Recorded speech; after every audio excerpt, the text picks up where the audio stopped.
Cordage making is an important skill for survival in the wild. Cordage is made from 2 or more strips of fiber twisted or plied together. Native Americans have a vast knowledge of cordage making. They make rope and string, nets, fishing lines, sandals and shoes, mats, baskets, belts, straps, and other items from natural materials like deergrass, tule, Douglas iris, sedges, cattail leaves, ferns, dogbane, and more. Today, we will learn how to make a cordage bracelet using a non-native fiber called raffia, which is easy to find in local craft stores and comes from the leaves of palm trees. Here are the materials that you will need to make your cordage bracelet: a 30-inch piece of raffia or other natural plant fiber, a bowl of water to soak the plant fiber in, and 4 beads for decoration. Many Native Americans use a technique called thigh rolling to make cordage. We will be teaching you a simplified way for making cordage, but it does require 2 people for a couple of the steps. Step 1.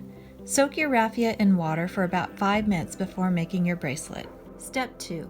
Find a family member who can hold one end of your raffia while both of you twist the ends in opposite directions. Step 3. After the raffia is twisted very tight, have one person pinch it in the center. Then bring both ends together and release the middle. If twisted tight enough, it should twist around itself when the middle is released. If not, you can try again. If you don't have a second person to help you twist your raffia, you can try making a loop in the middle of your fiber and twisting away one side of the fiber and crossing it over the other.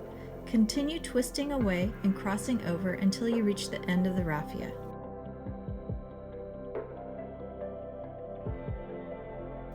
Step 4. String a few beads onto your cordage.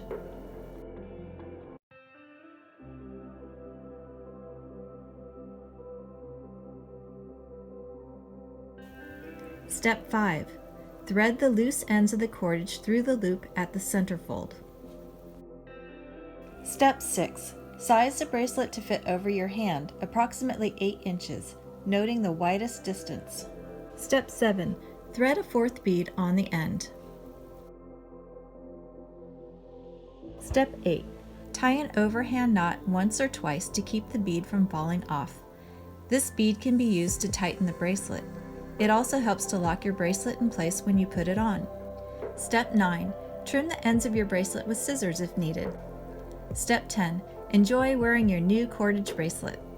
This cordage bracelet making activity comes from our 4th grade California Indian Uses of Plants lesson, but we feel that people of all ages would enjoy this fun activity.